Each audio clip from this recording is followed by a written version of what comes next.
Hey everyone, welcome back to Corporate Decoder, the place where we break down these massive filings and find the juicy bits before we dive into BlackRock ETF trusts. Latest report about how much money these funds made and lost. Let me tell you, this filing reads like a financial novel with more twists and turns than a roller coaster, and trust me, you'll want to buckle up. Alright, so imagine you're handed a report that tells you exactly how well a bunch of investment funds have been doing over the last year, and not just the good stuff, but also the not.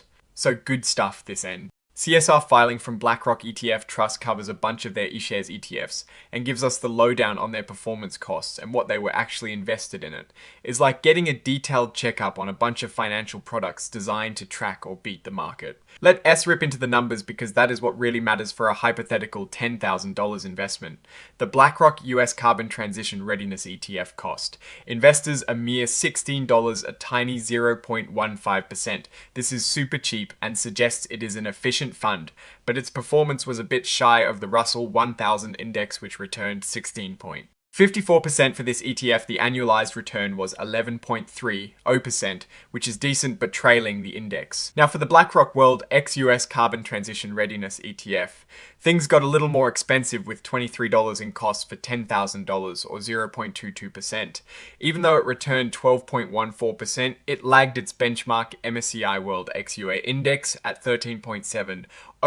The report says financial sectors like diversified banks and industrial sectors like aerospace and defense companies boosted returns, but healthcare was a drag. Novo Nordisk, a big name here, particularly hurt results. Moving on to the eShares FinTech Active ETF, formerly known as BlackRock Future Financial and Technology ETF. This one had a hefty cost of $83 for $10,000, or 0.70%. This is quite high, but they backed it up with a massive 36.15% return, trouncing the MSCI All Country World Index at 15.87%. Circle Internet Group and Sezzle were major contributors here, thanks to the boom in stablecoins and buy now pay later solutions, but Worldline SA, a French payments company, was a detractor due to alleged fraud cover. The eShares Health Innovation Active ETF, also formerly known as BlackRock Future Health ETF, had a high cost of $83 for $10,000 or 0.85%, and its performance was a disaster, returning negative 4.96% compared to the MSCI All Country World Index, which was up 15.87%. Boston Scientific and Gilead Sciences helped, but Sarepta Therapeutics was a huge drag due to issues with its muscular dystrophy drug. Shifting gears to the eShares International Country Rotation Active ETF, this fund only operated for a short period of time from December 2024 to July 2025, so its cost of $3 for $10,000. Or 0.04% is not representative of a full year, but its return of 14.64% was strong, outperforming the benchmark MSI ACWI-X. US index at 13.79%, China, Germany, and the UK were big winners here, fueled by stimulus and geopolitical factors. India, Denmark, and the US were detractors. Now, the eShares Large Cap Core Active ETF, formerly BlackRock, Large Cap Core ETF had a cost of $40 for $10,000 investment, or 0.36%.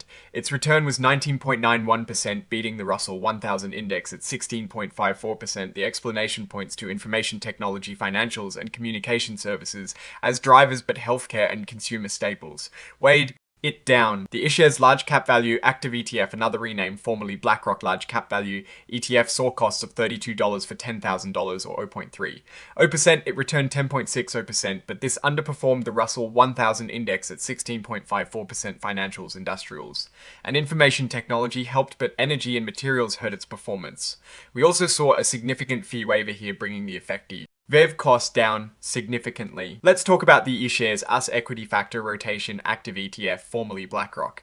US Equity Factor Rotation ETF, this fund incurred costs of $27 for $10,000 investment, or 0.25%. Its return was a solid 19.87%, beating the MSCI USA index at 16.96%. It benefited from mega cap tech and financials, with Nvidia and Microsoft leading the charge, but Lennar Corporation was a detractor due to housing sector volatility. Next up is the eShares US Industry Rotation Active ETF, previously BlackRock US Industry Rotation ETF. This fund cost $45 for $10,000 investment, or 0.42%. It returned 15.37%, but lagged the MSCI USA index at 16.96%. Semiconductors, interactive media, and software industries drove gains, with Nvidia and Micro Soft performing well, but Thermo Fisher Scientific and United Health Group were detractors. Finally, the eShares Thematic Rotation Active ETF, formerly BlackRock Future. Themes ETF came with costs of $62 for $10,000 or 0.57%. It returned 17.06%, slightly beating the S&P 500 index at 16.33%. Nvidia and Microsoft fueled gains due to AI enthusiasm, but Apple Inc. was a notable detractor, citing tariff risks and perceived weaker AI capabilities. Now let's peek behind the curtain at the accountants PricewaterhouseCoopers, LLP or PwC. They audited these funds, and the fees are laid out pretty clearly for the BlackRock US Carbon Transition Readiness ETF. The audit fees were $16,362 for the current fiscal year end, and the same for the previous year. Tax fees were around $10,000. A year with no other fees billed. It seems pretty standard for an audit. Let's look at the size of these funds. The BlackRock US Carbon Transition Readiness ETF has net assets of a staggering $1,306,347,423 with 305 holdings and a portfolio turnover rate of 40%. This means they are actively managing about 40% of their holdings each year. Looking at the top holdings, Nvidia Corp leads the pack at 7.3% of total investments, followed by Microsoft Corp at 5.7% and Apple Inc. At 5.5%, these are the tech giants dominating the portfolio, which makes sense given the sector allocation of 32.3% in information technology. The sector allocation for the BlackRock US Carbon Transition Readiness ETF shows a heavy tilt towards information technology at 32.3%, then financials at 14.3%, and consumer discretionary at 10.7%. Healthcare is at 8.5%, and the rest are smaller portions. It is clear where they re-putting their chips. For the World ex-US Carbon Transition Readiness ETF HSBC, Holdings PLC is the top holding at 1.8%. SAA and AstraZeneca PLC follow these holdings, are within a financials heavy portfolio at 25.8%, and industrials at 18.8%, showing a different geographic and economic focus than the US fund. In the FinTech Active ETF Robinhood Markets Inc., Class A is the top holding at 5%. Block Inc.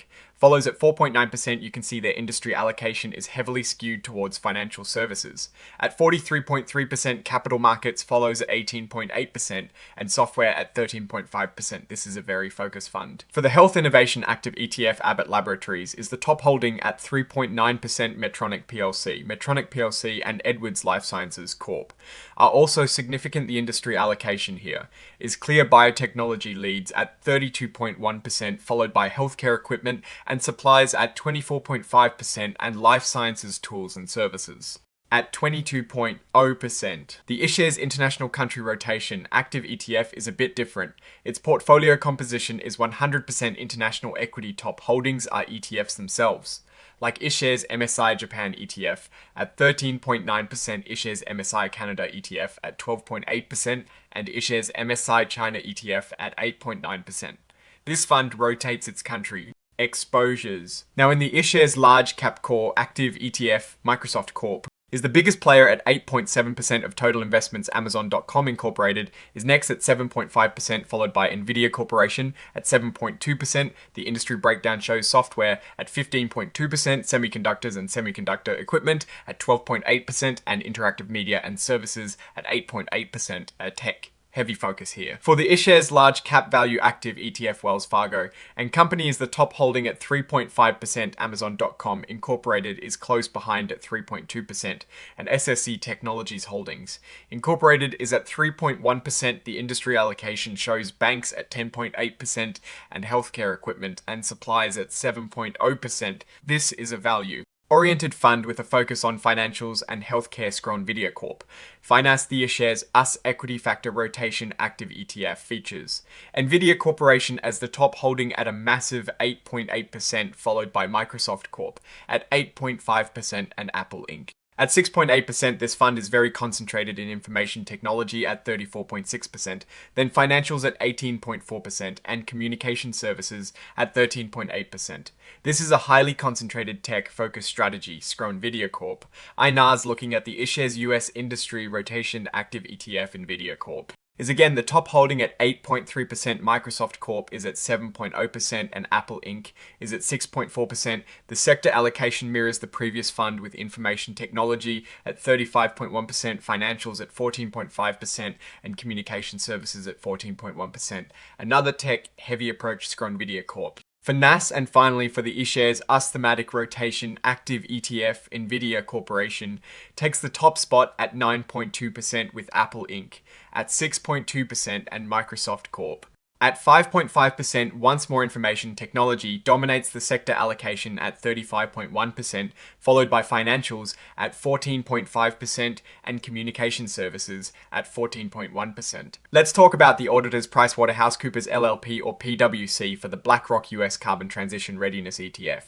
The audit fees were $16,362 for both the current and previous fiscal years. Tax fees were $10,185 in the current year and $9,700 in the previous year. This suggests a consistent audit or relationship and manageable fees. Now for some leadership insights, Neil A., Cody Henry R. Keyser, and Kenneth L. Urish are the Audit Committee financial experts. This means they have special expertise in financial matters and are deemed independent, which is crucial for oversight.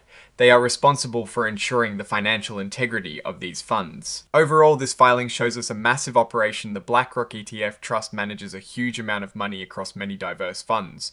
While some funds like the FinTech Active ETF and Health Innovation Active ETF had a rough year with significant losses, others like the US Equity Factor Rotation Active ETF and U. Thematic Rotation Active ETF showed very strong performance driven by tech giants.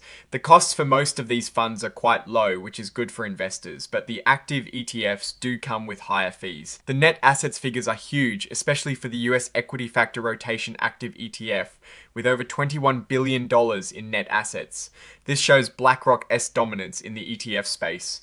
However, the high concentration in tech stocks across many of these funds, including Nvidia, Microsoft, and Apple, presents a significant risk factor if the tech sector falters. The reports repeatedly mention Nvidia Corp and Microsoft Corp as major contributors to performance, highlighting the intense focus on artificial intelligence-related investments.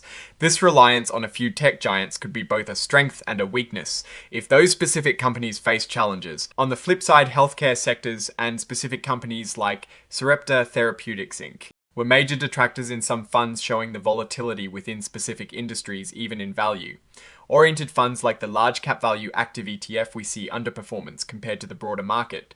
These reports reveal a common theme: broad market exposure with concentrated bets in specific sectors and companies. In conclusion, BlackRock's ETF Trust is a financial giant with an array of products. Some are performing exceptionally well, driven by tech, while others are struggling. The high concentration in tech stocks across many funds is a key takeaway and an area for potential risk. The low costs for many of the eShares ETFs are a positive point, but the higher fees on active funds need to be justified by superior performance, which is not always the case as seen in the fintech and health innovation.